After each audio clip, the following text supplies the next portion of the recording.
G'day gymnastics skill seekers, welcome back to another one of my training vlogs.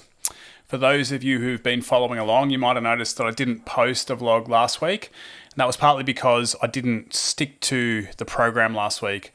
I was feeling a little bit tired, a little bit run down, the hamstrings were feeling a little bit fatigued, slight little bit of elbow pain, so I thought I'd take sort of a week off from the program. I'd come to the end of like 6-week phase, which was phase 1, and about to start phase 2, a new phase. So just in that week between, I continued to train, but I just focused more on a little bit of rehab stuff and just gave a chance for the body to heal and recover before jumping into this new phase. So this week is week 1 of phase 2 for 2023. And this vlog is all about day 1, which I did on Monday. And it's working on my flexibility goal of the Pike and also working on my gymnastics strength training goals of the hollow back press and also the backwards roll on the gymnastics rings. So let's get stuck in.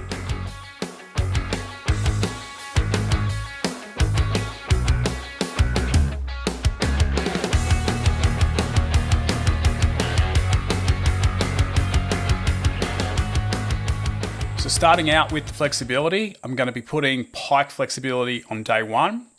And I did a little bit of a warm up with some leg swings here. So just doing some front to back leg swings, warming up the hip flexors, warming up the hamstrings, preparing for the Pike stuff to come. And then I also did this little front scale lift. The idea of this front scale lift is to have some rotation in the hips. And we're really thinking about drawing the femur, so the upper leg bone, into the back of the hip capsule before we lift the leg off the elevated surface. So a lot of hip internal, external rotation work has happened in the past to really improve the quality of my hip capsule and allow for better movement in there. But now we want to try to think about using that space that we've got in the hip capsule to draw the femur bone in, activate the hip flexors, and to be able to lift the hip into flexion or lift that leg up. So that's just preparation here, warming up, activating the hip flexors, ready for Pike stuff. So then we start with some core compression, seated Pike single leg lifts. I'm using the band assisted variation here. I did this in the last phase and the results were good. My leg lifts are a little bit higher. My core compression is a little bit better. So the old philosophy, if it's not broken, don't fix it. The drill's working for me. I'm making progress. So we're just continuing those leg lifts. Really focusing on trying to keep the quad contracted. So keeping the knee locked and working on pressing into the floor nice and hard and not trying to move the torso during the leg lift. Focus more on lifting the leg is what I'm telling myself here in these single leg core compression lifts. You'll also notice that I'm pulling the leg into the back of the hip capsule at the start of each rep before I lift the foot off the floor. So you saw me doing this in the warm-up as we were preparing the hips, and the space that I've got in the hip capsule allows me to do this. If you've got very tight hip capsule, then your core compression strength is going to be very limited and your Pike flexibility is also going to be very limited. When we're moving into hip flexion, we really want to be thinking about pulling the leg into the back of the hip socket. This is going to shorten the lever length just a little bit, but it's also going to help us get better activation through the deep hip flexor muscles and therefore increase our core compression strength. I like to start this by just doing a little bit of mobilization first. I'm just stretching out, just doing a seated, Pike forward fold, and then going into my leg lifts on either side once I've done that stretch. Now I'm supersetting that with a split stance Goodmorning with the ankle dorsiflexed. Now I've got a number of clients that I work with online who are also working on their Pike flexibility, and we've really been targeting or trying to target their calves a little bit more.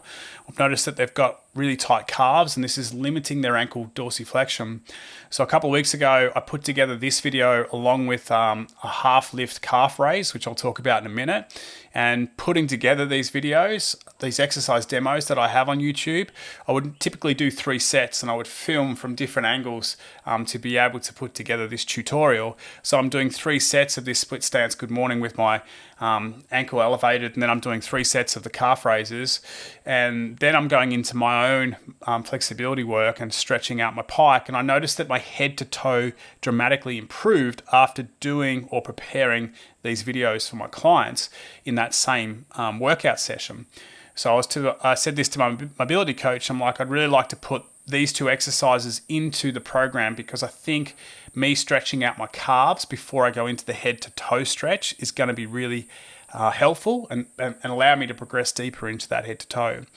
So they're in the program. This first one is the split stance good morning with the ankle dorsiflex. So by elevating the toes of the working leg, what we're doing here is we're increasing ankle dorsiflexion. So as I hinge at the hips and lean the shoulders forward, we're trying to close that angle between the top of the foot and the shin and feel a nice deep stretch in the calf. So I'm doing 10 reps here and I'm pausing for 3 seconds at the bottom position of each rep. And then on the 10th rep, I'm holding for 15 seconds. In that 15-second pause, I can start to lean the body weight forward even more and try to feel a deeper stretch in that calf.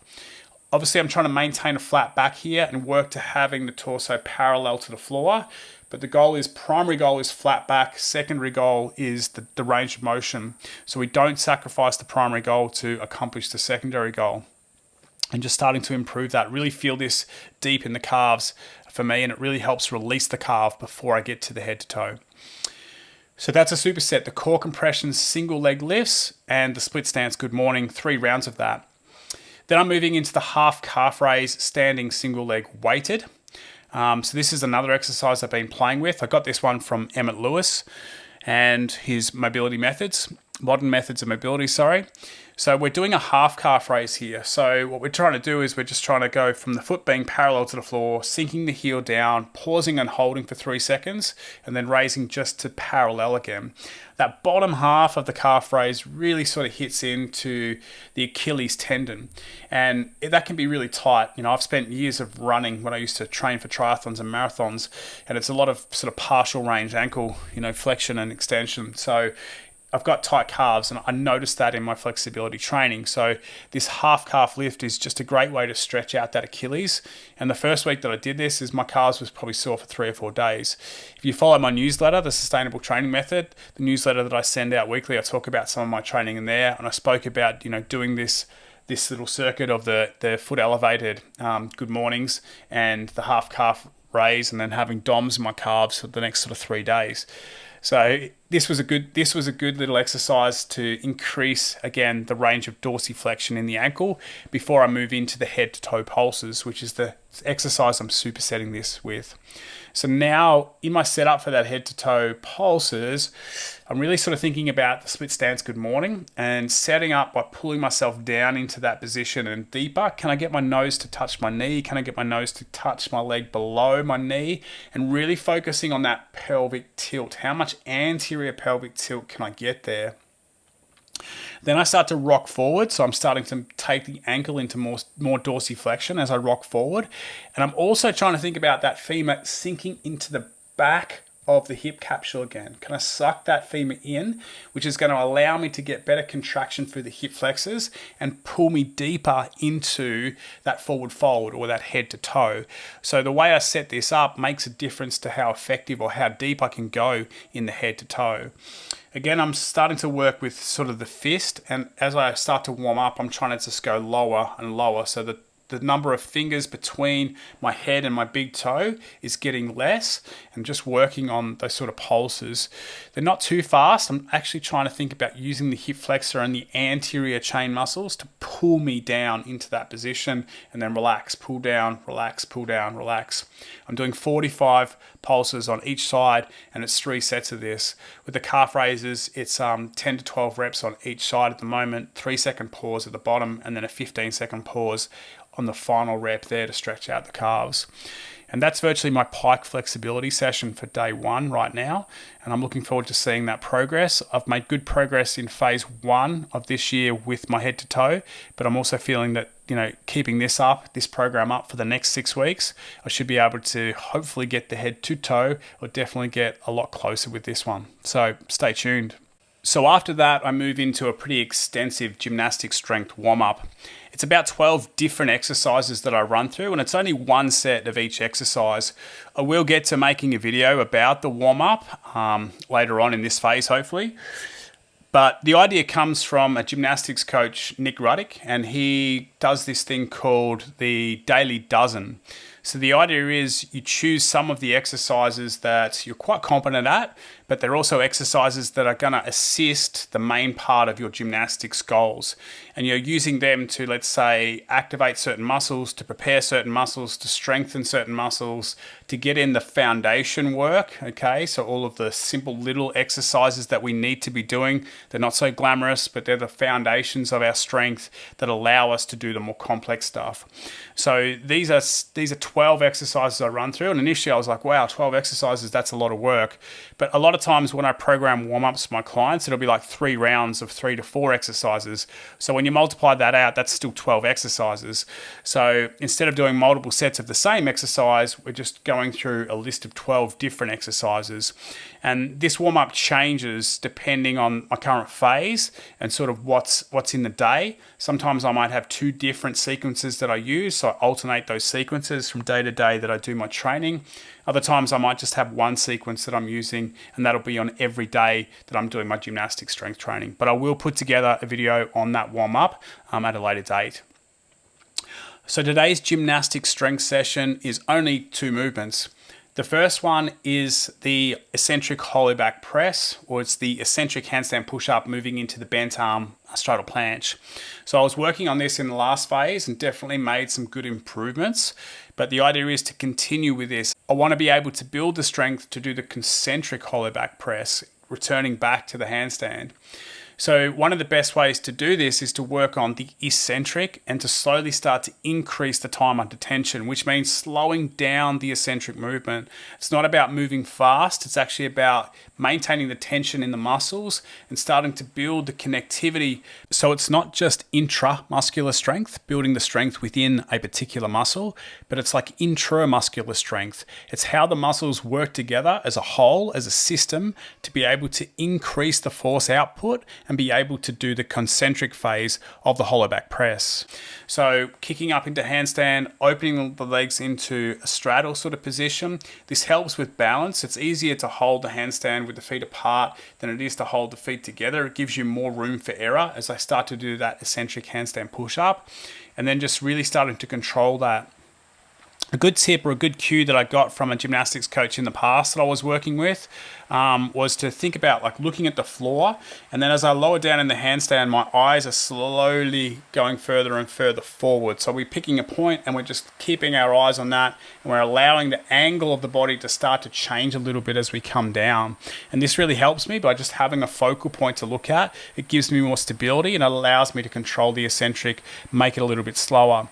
The goal is 10 seconds to go from the top to the bottom, and for a number of repetitions I can do that, but I'm not doing it for all repetitions in this phase just yet. So it's 5 sets of 3 reps. So I'll kick up, do the eccentric, rest, kick up again, do the eccentric, rest, kick up again, and then do the 3rd repetition. 15-20 seconds rest between reps is what I'm working on right now, and that's just my own strength, what I feel I need time to recover before I can do the next repetition. I'm slightly piked at the hips here. I don't know, I find the straddle position a little bit harder for me to fully get the PPT or lock out the hips. I actually find it easier with the legs together in a straight position to maintain the PPT. I've had an adductor injury before, and tight adductors could be possibly causing this. Maybe it's also a little bit of awareness, but just something I'm going to play with and try to focus on in the future is, can I just get a better glute contraction and maybe not pike at the hips as much as I am in that eccentric. This is a real killer on the biceps. In the first session of doing this, I had bicep DOMs, the days after this, and it's really moving from the bottom of the handstand push-up into that bent arm planche. As you're leaning forward, you're eccentrically lengthening the bicep muscles, and there's a lot of tension in there that you're trying to hold, so it's carrying your whole body weight. So I really like this exercise. I would definitely want to get better at it. I'm happy to see it back in the phase now. And yeah, fingers crossed, let's see how it goes. Going to try and be really strict on those 10-second eccentrics. Okay, the second exercise that I'm working on here is a continuation of my backwards roll on the gymnastics rings. But instead of doing the standing backwards roll to stand, I'm now doing it's sort of like an L-sit chin up, rolling to a high plank, or rolling to plank is what we're after. So we set the rings to a height where I can sit on the floor and hold a false grip with the hands overhead. From here, I'm gonna really try to pull nice and high, so get the hips up towards the rings, and then go into my backwards roll, trying to kip at the right time. Often I think I kip a little bit too late. I need to get a little bit more height, so I've just gotta work on that kipping time. And then the idea is to get the hips up and over the rings, and then to get the shoulders above the rings so we can catch in the bottom of the ring push-up position, and then push to the top of the plank, the straight arm plank there with the feet on the box. I've got some yoga blocks sitting on top of the box and then the yoga mat going over the top, so just something soft to land the feet on. It's a fun little exercise. Really enjoyed this in the first week. Was happy to see that I could do it. So yeah, just focusing on that. You'll notice that I've got the wrist taped. So I've got some foam tape around the wrist first, and then just some athletic tape over the top of that. That just helps to protect the wrists. It takes away the pain factor, takes away the chance of tearing the skin, which would definitely slow down my progress here. So if you're not taping your wrist when you're doing your false grip work on the rings, I'd recommend that you do.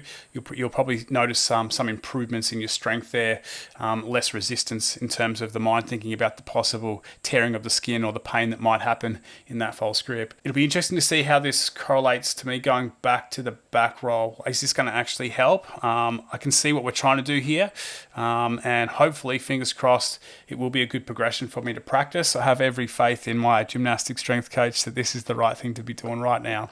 So that's virtually my gymnastic session. It's pretty simple. It's 2 movements. It's 5 sets of both. Like I said, there were 3 reps on the eccentric hollow back press. On this false grip sort of pull reverse roll to high plank, it's just 1 rep, and we're just doing sort of 5 sets of that. To be honest, I probably snuck in a few more reps. I was enjoying the movement and just wanted to practice it a little bit more. So that's about it. Thanks for watching. I hope you're enjoying my training vlogs. If you'd like to subscribe to the email that I send out weekly on a Friday, then visit tstmethod.com and join the email list. I've also got some skill-based training programs that I'm working on that website. So I just released a free one called Core Compression and Forward Fold Flexibility. So you can download that for free and have a look at that program. It's obviously going to help you strengthen your core compression, which will help with your pikes, and it's also going to help stretch the muscles that you need for your pike flexibility. What else have I got on there? I've got a Skin the Cat program and a Building Body Weight Strength, which is predominantly upper body, and it's just helping beginners build the strength for chin-ups and for their push-ups, and it'll go through a number of different phases, block 1, block 2, and block 3, and each of those has 3 phases inside of it, and that's the sort of work capacity that you're going to need to do to build that strength if you don't yet have your strict chin-ups or your strict push-ups. So if you're looking for a program there, if you're a gymnastic skill seeker wanting to build strength, also increase flexibility and unlock your chin-up or your push-up, then go and check that out, or your core compression and your pike flexibility. Until next time, thanks for watching and happy training.